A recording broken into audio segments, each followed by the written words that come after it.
오늘 할 이야기는 자퇴에 대한 생각이다. 자퇴는 잦은 퇴학의 줄임말이다.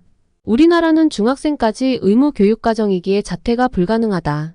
하지만 언제나 예외는 있는 법이다. 유예 신청을 하고 결석일수가 수업일수의 3분의 1이 넘으면 자퇴가 가능하다. 다만 이것은 자퇴가 아니라 검정고시를 칠 수 있는 자격을 주는 것이다. 이 경우도 11세 이상이 되어야 가능하다. 고등학교에서는 자퇴가 가능하다. 제가 고등학교 1학년 때 친구 중 한 명이 자퇴를 했었다. 그 이유는 공부하는 것보다 프로그래밍 쪽에 재능이 있어 프리랜서로 일을 했다. 처음에는 조금 이상하게 보였지만 뒤에 생각하니까 자신이 하고 싶은 것을 하는 게 부럽다고 생각했다. 자퇴는 보호자와 본인의 의지가 있으면 가능하다. 물론 거기에 따른 학칙과 법령을 따라야 한다. 학생들이 자퇴하는 것은 여러 가지 이유가 있다. 학업에 흥미가 없어서, 학교생활 적응 문제, 대학 진학을 위해서, 징계를 면피하기 등 자퇴하는 경우가 늘어나고 있다. 가장 문제가 되는 것은 징계를 피하기 위해서 자퇴하는 경우이다.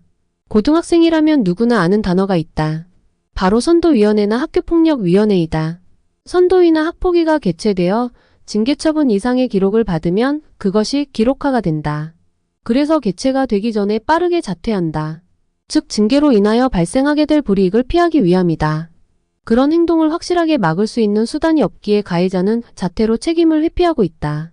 그리고 1년을 무릎 꿇고 다른 학교에 들어가 성적을 잘 받고 좋은 대학교에 간다. 실제로 내신을 따기 위한 곳에 이런 문제아 중 공부 잘하는 놈들은 들어가서 에이스 취급을 받으며 학교에 있는 온갖 자원을 몰아준다. 그리고 인서울에 들어가 플랜카트나 학교의 자랑이 된다. 이 일은 저희 학교에서도 실제로 일어난 일입니다. 자세한 이야기는 할 수 없지만 가해자 모두 자퇴로 도망치고 피해자인 사람만 고통을 받고 끝났습니다. 그 중에 공부 잘하는 놈은 다른 학교에 들어가서 장학금까지 받아가면서 학교에 입학했습니다. 참으로 욕이 나오는 상황이지만 할 수 있는 것이 없었습니다. 또 다른 이유는 대학교의 문제도 있습니다. 내신 성적을 완전히 망쳐버려서 자퇴하는 사람들도 있습니다. 물론 저는 이런 것은 보지 못했지만 종종 있다는 이야기는 들었습니다. 아니면 내신이 빡센 곳에서 애매하게 있기 싫어서 자퇴하는 경우도 있습니다. 그럴 경우에는 검정고시나 내신이 편한 곳으로 가서 대학교의 최저 등급을 맞추기 위해 수능을 공부합니다. 이런 경우는 저는 너무 안타깝게 생각하고 있습니다. 입시 경쟁이 치열한 우리 사회가 만든 사람들입니다. 대학이 전부라는 그런 생각이 만연하게 퍼지고 있습니다. 이런 것들이 교육열을 만들고 땅값을 만듭니다. 거기에 아이들은 부모님의 등살에 밀려서 고생하는 피해자입니다. 학교폭력, 학교생활 적응 등을 못해서 자퇴하는 학생들도 있습니다. 특히 학교폭력의 피해자가 자퇴를 하는 경우도 많습니다. 결국 주위에서 외면했기 때문입니다. 일진들이 좌표를 찍고 교묘하고 악랄하게 괴롭히니까 어쩔 방법이 없다. 일단 학교에 대한 믿음이 없고 귀찮음에 휘말리고 싶지 않았다. 그리고 일진들은 다른 애들에게는 잘해준다. 피해자는 대부분이 주위에서 고립이 된 상태이다.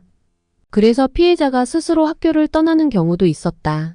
자퇴하는 이유는 여러 가지가 있지만 안타깝게 자퇴하는 사람도 있다. 아니면 스스로 꿈을 찾아서 자퇴하는 경우도 있다.